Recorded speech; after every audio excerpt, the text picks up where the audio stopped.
Anon House Publishing presents Fem Bunny Evans' Birthday Banepost, narrated and written by Nocturn. Part 1. Where the hell are they? Sharkrags checked his watch. It read noon. The merc he contracted was running late, and every additional second made him more nervous. He started scanning the area. Shark was stationed with several armed men on a gloomy tarmac in the middle of some Eastern European hellhole. He and his team were waiting to pick up an artist he had paid to be captured. This jerk was making his life a living hell with who they brought into this world, and hopefully with them in captivity, Shark could focus on more important things, like writing his magnum opus. "Vehicle!" shouted one of his men. "Approaching from the southeast!" Sure enough, a Land Rover was barreling toward them at a fast pace. "Look alive, boys! I want weapons ready, but don't fire unless ordered!" The car stopped a good 300 feet out from them, and the driver stepped out. "Scotch?" Shark challenged, waiting for the man to reply with the countersign. "Whiskey!" Hearing the code phrase, Shark whistled 2 quick bursts, signaling his men to lower their rifles. The man behind the wheel was the spitting image of a strong alpha male Scotsman. He wore a kilt, one of those funny hats, and his accent was as thick as an oak table. Shark was sure if he tried to cut this man, that he'd probably bleed in tartan patterns. From the passenger side, a woman in a green dress wearing glasses exited the SUV. She seemed to give off the aura of someone with authority. His gut told him that it probably wasn't in his best interest to try and cross her. She walked out of view to the back of the truck and returned with 3 hooded individuals, along with a fairly sizable dragoness sporting a purple mane of hair. Shark grinned as he introduced himself. "Watsup? I'm from CIA. The dragoness nodded nervously before stammering out, "Dork," under her breath. Shark picked up a briefcase from the ground next to him and handed it to the hulking Scotsman. "She weren't alone," the Scots said. Confused, Sharkrags focused his attention to the hooded people being dragged towards him. He turned around and yelled to Watt, "Hey, you don't get to bring friends!" The dragoness shrugged and said, "They aren't my friends." "Don't worry, no charge for them," the Scotsman interjected. "And why would I want them?" The man took a pipe from his pocket and lit it before answering. "They were trying to grab your prize. They work for the mercenary. The stacked mam." Sharkrags' face twitched upon hearing their name. "Fem Bunny Evan?" The Scot nodded. "Get him on board! I'll call him in!" Shark shouted to his men, rubbing his hands together and grinning. Today is starting to be quite interesting. Part 2. The commuter plane that Shark, his men, and the captives were in struggled to gain elevation over the snow-capped mountains below them. The pilots nervously expressed their concern to the man in charge, but Shark didn't care. He entered the area where his men were guarding the prisoners in Watsup. The captives, save for Watt, sat on their knees on the floor of the plane, their heads still covered by the black hoods. Shark stood in front of them and began his play. "What were you doing in the middle of my operation?" he questioned. Nobody responded. Impatient, Shark drew his sidearm. "The flight plan I file with the agency lists me, my men, Watt Durgan here, but only one of you!" He walked over to the cargo door and, despite the looks of concern from his men, instructed one of them to open it, which they obliged. A rush of air entered the cabin as Sharkrags motioned the first prisoner to be brought over towards the door. "First one to talk gets to stay on my aircraft!" The first captive's head was pushed outside the cabin door. Shark bent down to them and stuck the barrel of his gun near the prisoner's head. "Who paid you to commission Watsup?" The prisoner stayed silent. Shark fired his weapon out the open door as the Special Forces officer yanked the hooded figure back inside. "They didn't fly so good," he bluffed. "Who wants to try next?" His soldiers grabbed the second prisoner and brought them a quarter out of the door just like the previous one. Shark repeated the same approach. "Tell me about Evan! Why does he always get TG'd?"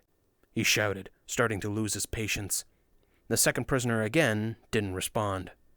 Shark pressed the hot barrel of the gun to the side of the captive's hood. Even after cocking his gun again, threatening to fire, the hooded figure stayed silent. Furious, Shark shouted, "A lot of loyalty for a hired shitposter!" From behind him, the third prisoner chuckled. Perhaps they're wondering who would shoot abroad before throwing them out of a plane." Dumbfounded, Shark turned around. He motioned to the soldier by the door to close it and walked over to the only one willing to speak. "At least you can talk. Who are you?" he asked. The prisoner breathed in before saying, "We ain't nothing. We're your wank bait on your lonely Friday night, handsome." Shark bent down and carefully removed the hood from the prisoner on the ground in front of him. As he did so, the hooded person spoke. "No one cared who I was until I grew a pair of gams." Unmasked in front of him was Shark's quarry, the thing he had been searching for all this time. A female anthropomorphic rabbit, her hair wrapped in a large tube styled in the shape of a sizable pompadour, one that would make any number of 1950s greasers or Japanese bonchos jealous. Her bunny ears helped to keep the hair pointed forward, and her bust looked like it was winning the battle to try to keep her top buttoned up. She smiled and pressed her lips together, blowing the befuddled Sharkrags a defiant kiss. He bent down and started to question her. "If I turn you back, would you die?" he asked. "It would be extremely disappointing," she answered. "You're a big bun." "For you?" Shark looked around before facing the hare again. "Was being caught part of your plan?" "Of course. What refused our commission in favor of drawing you more fan art? For free, I might add. We just had to know why she kept doing that." "Shitposts! There were shitposts!" the Durgan shouted nervously. The rabbit's expression turned from cheery to serious as she stared holes into the giant fruit-striped dragoness. "Why not just ask her?" Shark questioned. "She would have just dodged the topic." Shark stood up and started laughing to his men. Off to the side, a sergeant looked out the window. A large cargo carrier was hovering several thousand feet above them, casting a noticeable shadow down on the small plane. Alarmed, the uniformed man tried to get Shark's attention, but failed. Sharkrags started to poke fun at the bunny. "Well, congratulations, you got yourself caught. What's the next step in your master plan?" Fembunny Evan looked down and whispered, "Crashing this cannon." Above the small virgin plane, the ramp of a large Chad Sport carrier opened as 4 men leapt out, attached to wire tethers. They rappelled down and landed on the side of the smaller aircraft. "With no survivors!" Bunny Evan shouted, standing up and breaking her restraints using her giant bunny memories. One of the soldiers spun around towards the armed men at the sides of the plane just as a flashbang detonated. Then came a hail of bullets. Shark ducked for cover as he heard a large groan as the whole plane was being lifted upward by its tail, causing the nose of the vessel to point straight to the ground. He went airborne and landed on his back against the wall leading to the cockpit as several of his men started dropping towards his position against the door. Above him, Fembunny Evan grabbed onto the seats to keep herself upright. Behind her, the rear fuselage of the plane ripped off like the top of an envelope, bathing her in a blinding light. 2 rope crews started to lower themselves down. Next to Shark, a private struggled to pull his sidearm from his holster before being gunned down by a hail of bullets. The men attached a line to Fembunny Evan's waist as she lowered herself to where Watsup was sitting. The Durgan was still strapped into her seat. With a quick flick of her wrist, the lagomorph produced a switchblade comb, used it on herself, and then swatted the brush end against the bindings holding Watt in place, cutting her free. Evan wrapped her strong bunny legs around the dragon, holding her in place while the striped lizard was being strapped up by her men to be taken up to her plane. When her cohorts gave her the thumbs up, Evan released her prey and moved towards one of the previously hooded individuals. It was a Koopa girl of some kind, wearing a baseball cap. "You ready to leave, or you just gonna sit on your fat ass all day?" the rabbit asked.